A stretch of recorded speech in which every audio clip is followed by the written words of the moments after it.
Okay, if you have any bug-related questions, Emily is your go-to resource for insects and Ojai Pixies. Ayala completed graduate work in entomology at UC Davis, and for a time she was responsible for releasing beneficial insects in Ventura, Orange, and Los Angeles County. In 2003, Emily returned to Ojai and eventually joined her family business, Friends Ranches, growing citrus, avocados, lemons, other subtropicals, and a few bananas and papayas. Her responsibilities at Friends Ranches include irrigation, pest control, tree nutrition, and frost protection. Her family participates in 4 farmers markets per week. They run a mail order business and help run the Ojai Pixie Growers Association. Emily plays an integral role at the co-op. She does all of the record keeping for sales from all the ranches and operates as the coordinator for all things Ojai Pixie Growers Association, in addition to being a member of the Asian Citrus Psyllid Task Force. Ayala's work in the community of Ojai truly is indispensable. Emily lives in the East End Newsom Ranch in Ojai with her husband, Tony, and their 2 children, Oliver and Celeste. Thanks for joining us today, Emily. So for those who've never been to Ojai, can you help paint a picture and share some insight on where our pixies come from? Sure. Ojai is an hour and a half north of Los Angeles, so we're pretty close to the metropolitan center. The town of Ojai is quite small, just several blocks long. The valley as a whole is about 30,000 people. We have more orange trees, more pixie trees than people. Going back to my great-great-grandmother, so I'm 5th generation and my kids are 6th generation. Both my parents were born here, several of my grandparents, and we're still farming the same land that my great-grandparents purchased back at the turn of the century. I love the Ojai Valley. It's a beautiful place, and I think it's really important to keep our lands unurbanized. It's good for the environment, captures rainwater, which we're always in short supply of water in Southern California, so it's important to keep open spaces. We also serve as a protection for wildland fire. My dad started planting more pixie trees when I was a child because he realized my brother and I would eat them all up. And so he needed more pixies to sell at farmers markets. And people were looking for other things to plant. And my dad and Jim Churchill, Bob Davis, Mike Shore, they all planted a few more pixies.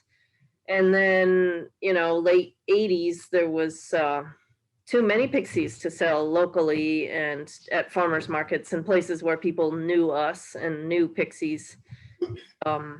And so we needed to group together to have enough pixies. And I think that first year it was like 40 cartons.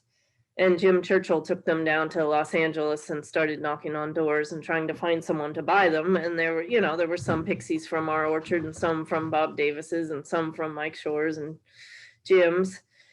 And Melissa's was interested. They're not the prettiest fruit. I brought a few here. They're small. They're kind of pebbly skinned. So you need to get people to peel one and eat them, and then they will buy them because they're just deliciously sweet. The best way to tell that pixies are getting ripe is to look on the floor of my car because that is where my children throw their peels. And the closer we get, the more peels there are.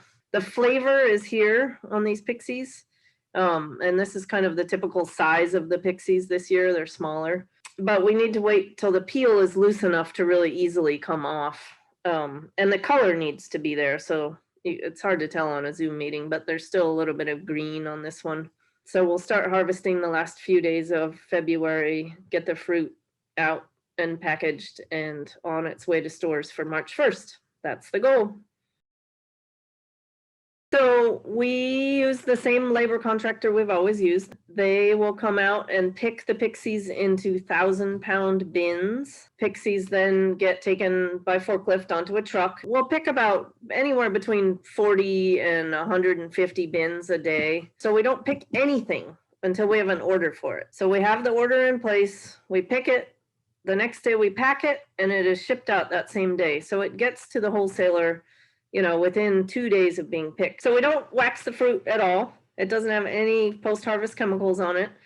And we feel as small growers, we're really trying to grow for flavor. And we feel that if you wax a piece of citrus, you've sealed in the flavor, and it's not able to respire like a natural piece of fruit would, and it starts to get an off flavor after about 3 or 4 days. And Pixies hold just fine without waxing them. There's no need to wax them, and the flavor is better without a wax on them. So we are selling you the most natural product we can without adding those chemicals to it. So feel free to use the peel, zest away. Pixies are great for zesting, and just a super tasty piece of fruit. They're Pixies, we don't pick any Pixies until they're at 13% sugar. Often they'll be 17%, and they're just amazingly sweet. No seeds at all, easy to segment, and just a perfect piece of fruit for any age. Kids love them because they're so low in acid. They have a very low acid content, so they appear sweeter. They might have the same amount of sugar as another tangerine, but since they have lower acid, they're sweeter tasting to our palate. Well, we're always looking for new ideas. We're very close with our farm advisor, Ben Faber, locally, who works on projects with soil conservation district and that sort of thing. So we're always looking at new ways to improve our soil tilth, adding biomass. We don't burn our pruning clippings, we mulch them in place, that sort of thing. But we're scientifically trying to prove new ways of improving our water penetration into our groundwater basin. Citrus trees are a long-term investment. You plant a pixie tree, you're going to be taking care of it for 30 years. I've got 2 trees just right outside the house here that my grandfather planted probably in the 70s. And there are our home trees. And this year they've got, 800 pounds of fruit on there. And that is the fruit for my children and their friends. Well, thank you so much, Emily. For more information, you can visit friendsranches.com or ojaipixies.com. And again, thank you so much. Stay healthy and keep eating well. Hi, everyone. We have Natalie Vargas here. And Natalie Vargas is a nutritionist who works with Melissa's Produce to educate and present nutritional facts and findings on various fruits and vegetables to better understand their vast benefits. Natalie believes knowledge is power, and what you do with that knowledge makes all the difference. Her personal journey in nutrition started about 10 years ago when her own health was severely impacted by her dietary choices. She went to her doctor to solve the problem, but their only solution was to take medications indefinitely. So she thought of a different solution, changing her diet. After researching, seeking help from nutrition professionals, and experimenting with different diet plans, she returned to her doctor and discovered her overall health was restored. Natalie took her diet and nutrition into her own hands, and it launched her pursuit of a career in nutrition. Now, Natalie aims to do the same for others as she did for herself. Natalie has a Bachelor of Science in Foods and Nutrition from Cal State Polytech University, Pomona. Natalie, thank you so much for joining us today to talk about all things Pixies. Thank you for having me. I'm so excited. As you kind of got a little bit of my background, I realized just how important food was and how important what you put in your body, how it affects you. Food really was medicine for me, and it is for everybody else. So after learning more about the nitty-bitty details with the micronutrients and the macronutrients, and metabolism, absorption, digestion, all of these fancy words, but really it just helped me better understand of how nutrition and the food you eat plays such a huge role in your overall health. I personally use nutrition facts panels all the time when I'm making purchases in the store. It really helps you better understand what you're buying and what you're going to be eating later on. So I first look at the serving size that's on the nutrition facts panel. It's listed at the very top. And this pretty much refers to what amount is often consumed. It's not exactly a suggestion. So it's just people tend to eat 2/3 of a cup of ice cream in one serving. So they use that as a serving for ice cream.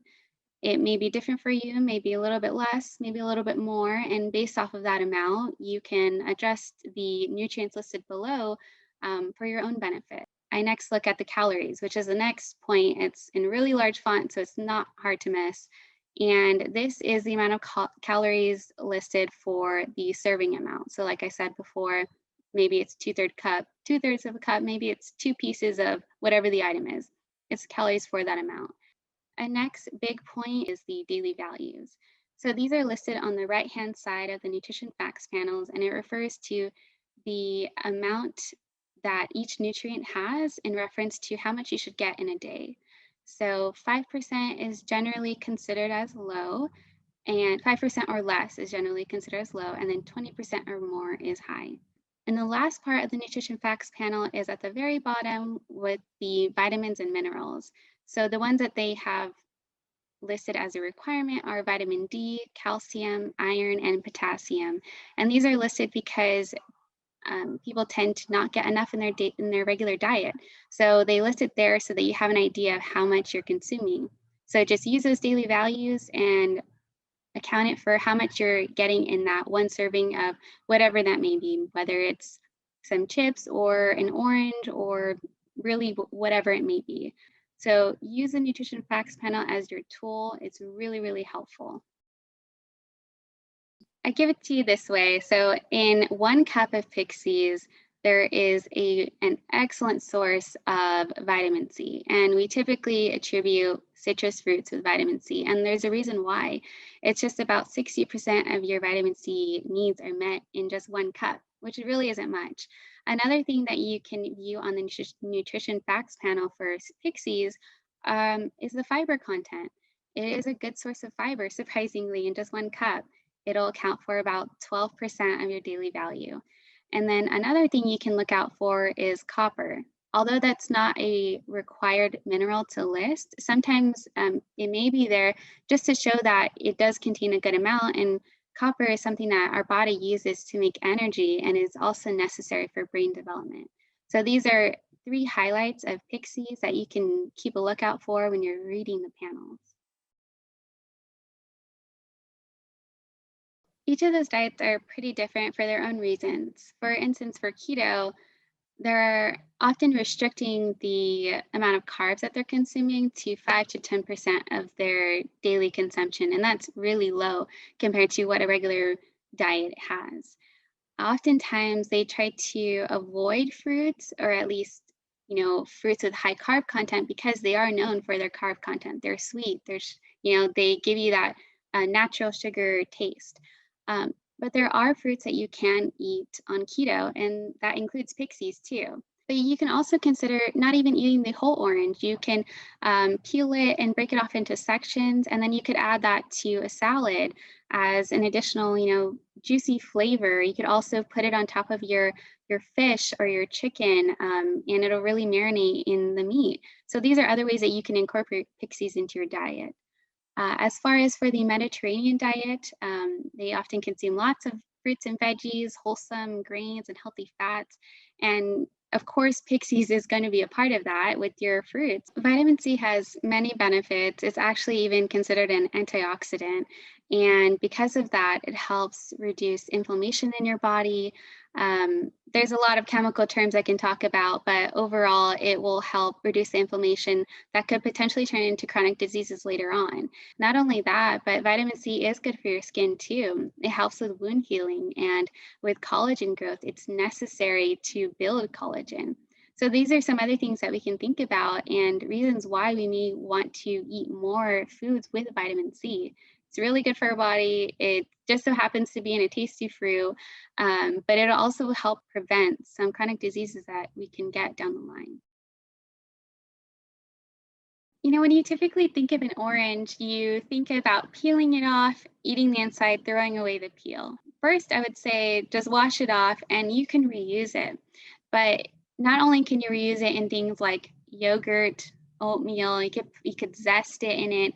You can add it to your drinks, maybe a cocktail or something.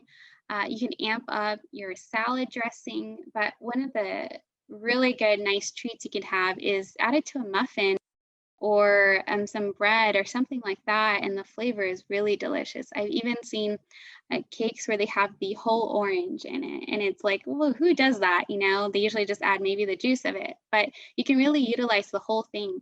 And not only does it have, its own distinct flavor, which may be a little bitter for some people, but it has its own nutrients too. Just like the Pixies itself that contains vitamin C, so does a peel. In just 1 tablespoon, you can meet almost 10% of your daily needs of vitamin C. People also use it in facial masks, which I thought was really interesting.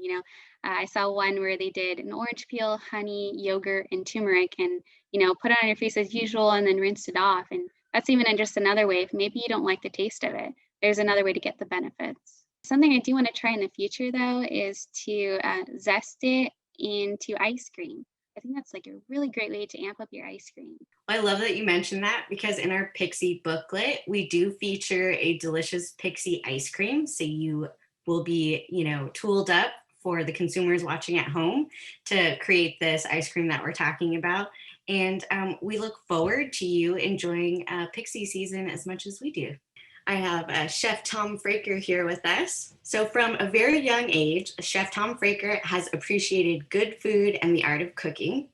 Chef Tom received his culinary education at the California School of Culinary Arts, Le Cordon Bleu, and joined Melissa's as a corporate chef in 2003. Since joining Melissa's, Chef Tom has worked his way up to now manage the Melissa's corporate kitchen. It is there that he works on the research and development of new and existing products, designing and testing recipes, and writing recipes for our website. In addition to that, as a Melissa's representative, he also attends and participates in charity events throughout the year, and he attends trade shows and special events throughout the country. Chef Tom uses his creative culinary talents to create new and innovative recipes utilizing Melissa's unique fruits and vegetables. And outside of the office, Chef Tom loves cooking Italian food, is an avid sports fan, and a devoted father who splits his time catering, playing with his kids, and attending his kids' games. So thanks for joining us, Tom. We're excited to talk all things Pixies with you today. Thank you. Pretty much from almost day one, because it was one of the first things that I was introduced to when I started working here. And obviously I fell in love with it immediately, because Pixie is like candy. It's like the best citrus I've ever had in my life. So it was, I was pretty much introduced to it right away, because I started right about the time the season was starting. Probably 15 to 20, I would say, at least. I went on a tour of Ojai, California, to the growers, and we actually did like a makeshift kitchen out in the field. I literally built a little kitchen out in their orchard. I made a shrimp stir fry, Asian shrimp stir fry with Pixie Tangerines and the juice, and I actually cooked it up out there while other people were touring, and then they came back and I made them all, I fed them all lunch. So that's probably one of them. But there's a few. There's like, the Pixie Julius drink. I mean, I'm a bit older than you, but I remember Orange Julius growing up. I remember 50/50 bars, the ice cream bars growing up. So I created this Pixie Julius, and it's kind of a combination of those two, and so really delicious, very refreshing.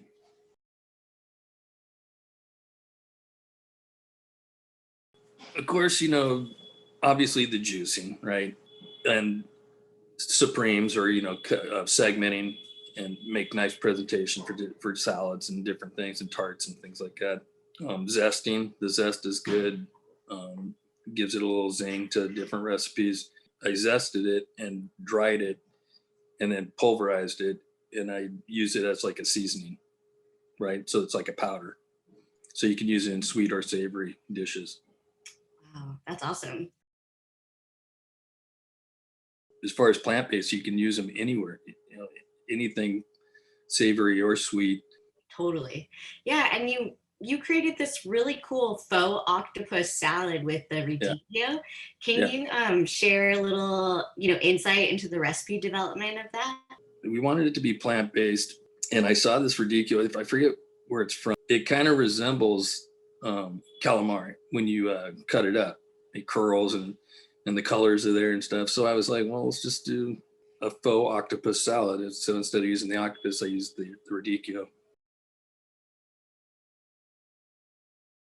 you know, you always have tofu and stuff like that, which I'm not a huge fan of tofu, but that's just me personally. It's a texture thing. Tofu will take on the flavors of everything. So it's like, it's a filler. You can make it look nice in a dish. And it's just a texture thing with me.